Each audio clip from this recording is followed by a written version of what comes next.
And welcome back to Subculture After Dark. Well, as you know, we have been playing the two singles off the brand new album from Evergrey, which is coming out on June 7th, called Theories of Emptiness. And to find out a little bit more about the album tonight, we've actually got Ricard from the band on the phone. So welcome to the program, mate.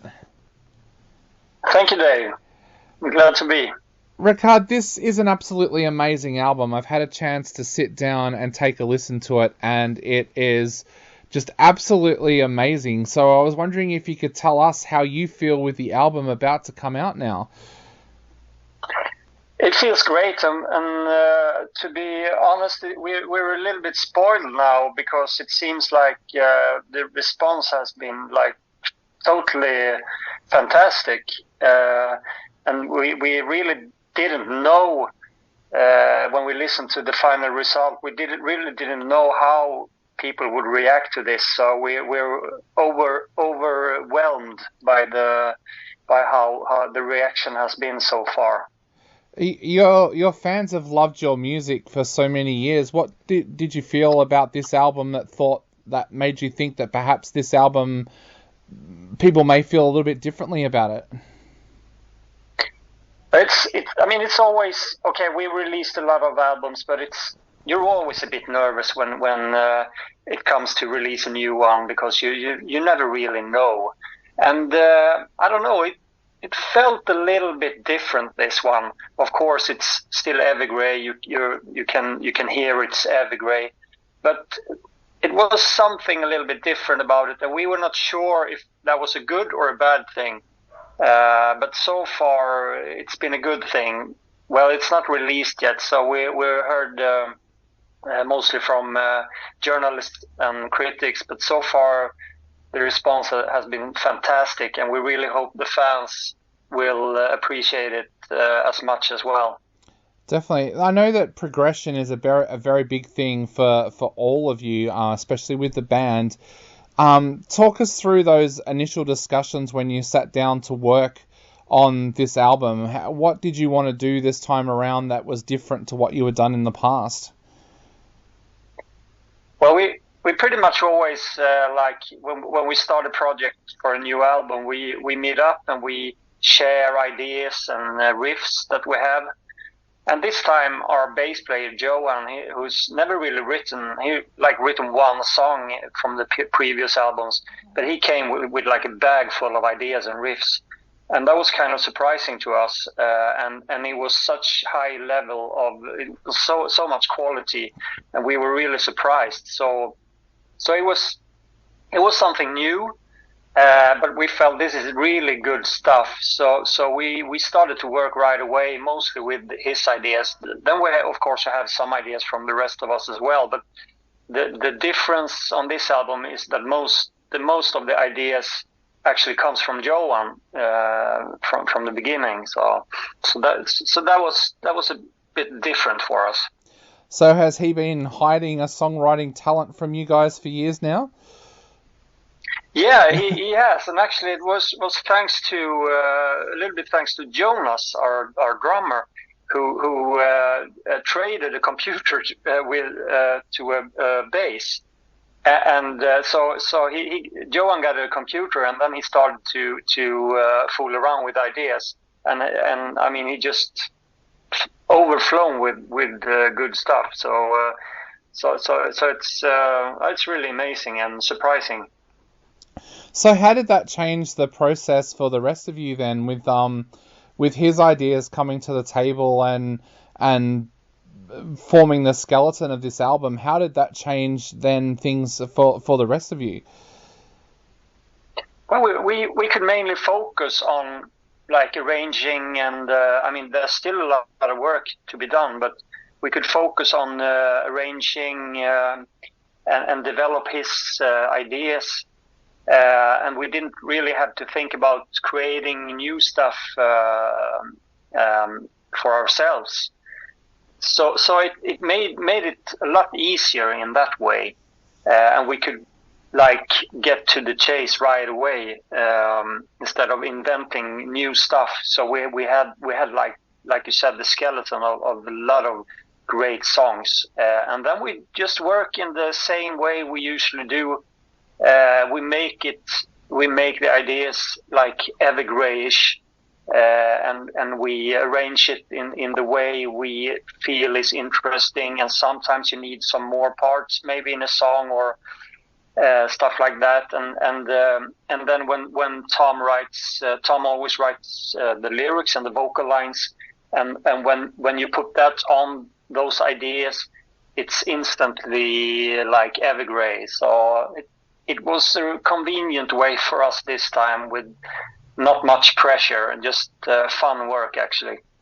Now, I mean this in a good way, but there seems to be a little bit of a unpredictability with this album, with the instrumental parts, where that you, as the listener, you never know where the album is going to go next, and I love that. But was that something you were aware of when you were working on these tracks in the studio?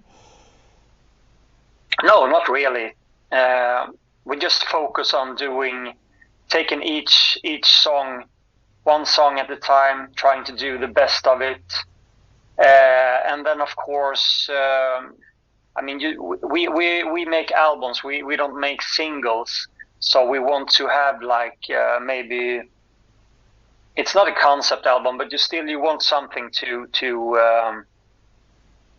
so you can feel that it's an album from the start to finish, and the songs fit together. And it's very important. We feel it's very important that the songs comes in the right order. Although people these days listen to Spotify and stuff, and they pretty much choose their own order, but we want to present the album the way we want the listener to hear it. So I mean, we just try to, like we always done, we try to do the best we can for every song, and then we put everything together, so we get the whole structure for the album that we feel confident in. Definitely. Now, you said about writing albums and not singles, but I understand that there was a lot of you felt when you actually wrote the track Say that was going to be a really powerful single. What was it about that track that made it so special that you all knew that it was going to become one of the singles off this album? Well, it was that actually that one came in pretty late in the process, and I think that was Tom's idea from the start. Say, and we had no intention of making it a single. That just came when we listened to the album, and we had to decide the first and the second single. And the first single was pretty obvious for all of us. And then we had the second single. We were not sure. We had a couple of songs that we, were kind of a little bit insecure who we were going to pick. But then we felt Say had a really good energy. I mean, you never know about singles. It's very hard to choose. Yep. Sometimes you listen to the record label, what they think, and sometimes you feel afterward that they were wrong. So this time we pretty much decided for ourselves which singles, and so it came out a good single, but in the beginning it was not really meant to be a single. It was just meant to be another good song, really. Yeah. Now, I read a quote from Tom that said that having Adam Getgood around with this album as well kind of lit a fire in all of you. Was that something that you felt as well? Yeah, definitely.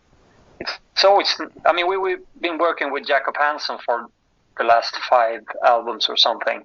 So, of course, if you work 5 albums, you're satisfied with the work. But at the same time, we felt it was time for something new. And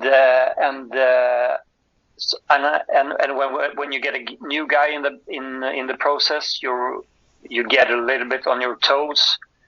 And that what we felt, all of us felt that, and Adam felt that as well. He really likes the band, and we're very looking forward working with us.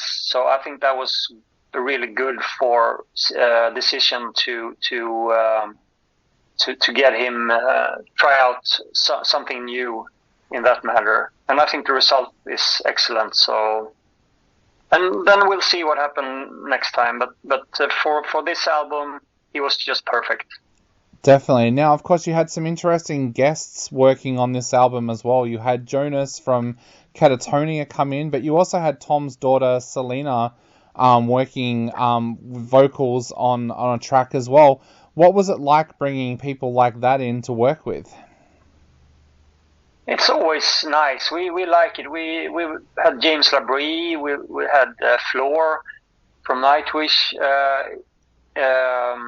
Tom's ex-wife, Karina, was big part of Evergrey in the past. Salina, of course, she's a really great singer, and she's Tom's daughter, so it's really easy to use her. And she's been on albums earlier as well when she was a little bit younger. But she's got a really lovely voice, and I think it fits really good in that song. And Jonas Rengse from Catatonia, Tom kind of accidentally, he met him when they were working in the Lucas Arion project. And he pretty much asked Jonas if he was interested in joining us on one song on the album.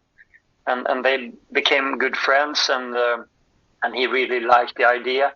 So that was more of a coincidence. It was nothing we really planned.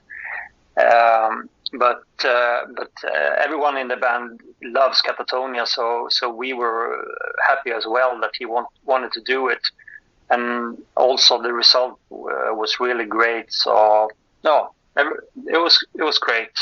Definitely. Now I know we are running out of time very, very quickly, so I've got 2 quick questions I wanted to ask before I go. First of all, what have you got planned now for the rest of this year, and is there any chance we might see you in Australia at some stage as well?